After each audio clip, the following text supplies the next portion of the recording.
그만큼 우리의 장이 좋지 않으면 건강도 안 좋을 뿐더러 우울증이나 뭐 이런 등의 마음도 좋지 않을 수 있다. 네. 잘 먹고 잘 살자. 약사 아빠 김태형. 의사 딸 김지아입니다. 아빠 오늘 우리 뭐에 대해서 하나요? 우리 장벽에 이제 이 세포들이 세포 치밀 조직으로 결합이 되어 있는데 외부의 어떤 자극으로 인해서 결합이 좀 느슨해가지고 세포 틈새로 고분자 물질들이 들어갔다 나갔다 왕복하는 것을 장누수 증후군이라 하는데, 히포크라테스가 이 모든 질병은 장에서부터 시작한다고 이제 발언한 적이 있습니다. 독소, 또 유해되는 음식물들 이런 것들이 질병을 일으키기 때문에 장은 최선선에 있는 면역의 보루입니다. 호흡을 통해서도 뭔가 나쁜 음식들이 계속 많이 들어오고, 그리고 상한 음식을 먹게 될 수도 있고, 그런 것들을 계속 들어오기 때문에 장에서는 나쁜 것들을 계속해서 걸러줘야 됩니다. 그래서 우리 장에는 면역 기관의 70%가 이제 분포가 되어 있다 그러고, 세로토닌 아시죠? 우리가 기분을 좋게 하고 이제 활성을 시켜주는 그런 호르몬인데, 세로토닌의 85% 정도가 또 장에서 생성이 되고 있습니다. 그만큼 우리의 장이 좋지 않으면 건강도 안 좋을 뿐더러 우울증이나 뭐 이런 등의 마음도 좋지 않을 수 있다. 네. 소화가 잘 안 되고 심적으로 많이 불안해지고 안정이 안 되면서 만성 피로가 따라오기 때문에 또 변비, 설사, 묽은 변 이런 것도 볼 수 있습니다. 음식을 가지고 한번 얘기할 때가 될 거예요. 이거 안 되는데.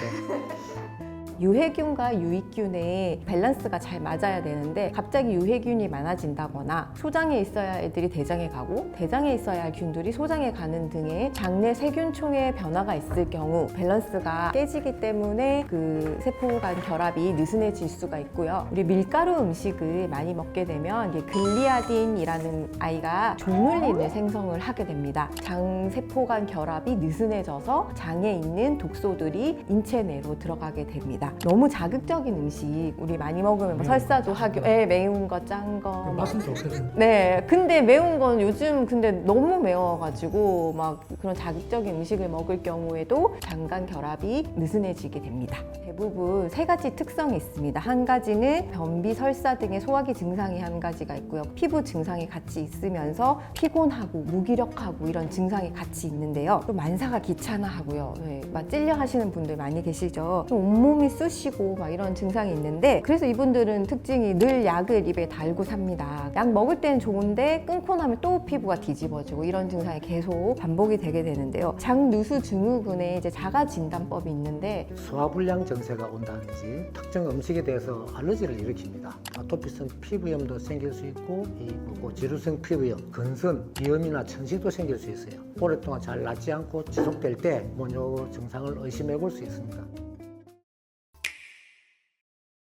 치료에 대해서 한번 설명을 드리려고 하는데요. 장누수 증후군의 치료에는 우리가 5R 프로그램이라고 얘기를 합니다. 그래서 R이 5개란 얘기인데요. 첫 번째 리무브에 대해서 설명을 드리면요. 장내 환경을 악화시키는 음식물을 이제 먹지 않는 겁니다. 제거. 네, 원인을 제거하는 거고요. 그리고 장내에 있는 유해균을 제거를 해야 되는데요. 그 유해균이 만약에 세균 쪽이다 그랬을 때는 그에 맞는 항생제를 사용을 하게 되고요. 그 다음에 이것이 진균이다, 곰팡이균이다 했을 때는 항진균제를 사용을 해서 없애는 작업을 하는데, 유산균을 먹어도 효과가 없으신 분들이 많거든요. 그런 분들은 내 장 속에 유해균이 많지 않은가 한번 의심을 해보셔야 되고요. 뱃속에 유해균을 가득 넣고 나서 유산균만 먹는다고 해서는 효과를 보실 수가 없습니다. 그래서 유산균의 역할은 헬퍼예요. 우리 장이 잘 기능을 할 수 있도록 도와주는 역할이지, 유산균이 유해균과 싸워서 이기고 뭐 이런 역할이 아니기 때문에 검사를 해보시는 게 좋고요. 기능의학 하는 병원에 오시면 검사가 진행이 되니까 한번 알아보시면 좋을 것 같습니다. 그 다음으로는 리플레이스, 이제 대체 단계가 있는데요. 음식을 먹었는데 예를 들어서 단백질은 위에서 소화가 되고, 탄수화물들은 타액에서도 소화가 되고 소장에서도 소화가 되고 하지만, 이런 것들이 소화가 잘 되지 않았을 때 소화되지 않은 음식물 자체가 우리 장에서는 독소로 작용이 될 수 있기 때문에 소화 효소를 먹게 됩니다. 그래서 락타제나 프로테아제 같은 효소분들이 들어가 있는 소화 효소제를 섭취를 해서 소화가 잘 되도록 도와주는 그런 게 바로 이 플레이스 단계라고 할 수 있고요. 그 다음 세 번째가 재접종, 리이나큘레이트 단계인데요. 이때는 내 장 기능의 회복을 도와주는 유산균이 필요합니다. 우리가 검사를 다 통해서 나에게 필요한 유산균을 잘 찾아서 그 유산균을 먹도록 하는 게 좋고요. 유산균이 입으로 먹어서 다 통해서 대장까지 가야 되잖아요. 근데 중간에 많이 죽어요. 그렇기 때문에 유산균에 살아있는 유산균 수도 굉장히 중요하기 때문에 그런 부분도 다 고려를 해서 드시는 게 좋습니다. 그리고 네 번째가 이제 재생 단계인데요. 이 재생 단계에서는 이제 장 점막, 누수가 있는 장 점막을 이제 회복시켜주는 단계입니다. 이때는 필수 아미노산인 글루타민이라는 제제를 주사요법으로 맞게 되고요. 글루타민 자체가 장 점막의 재생 인자로 작용을 해서 장 점막이 회복되고 함염증에도 도움이 됩니다.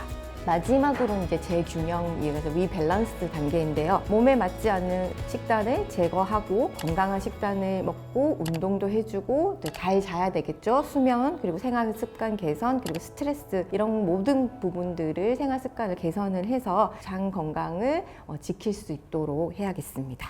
네, 자, 오늘은 장누수 증후군에 대해서 알아봤고요. 다음 편에서는 오늘 이 장누수 증후군의 가장 근본적인 원인이라고 할 수 있는 시기에 대해서 알아보려고 합니다. 그래서 어떤 음식을 먹지 말아야 하는지 아니면 어떤 음식은 먹어도 되는지에 대해서 말씀드리도록 하겠습니다. 네, 감사합니다. 다음에 뵙겠습니다.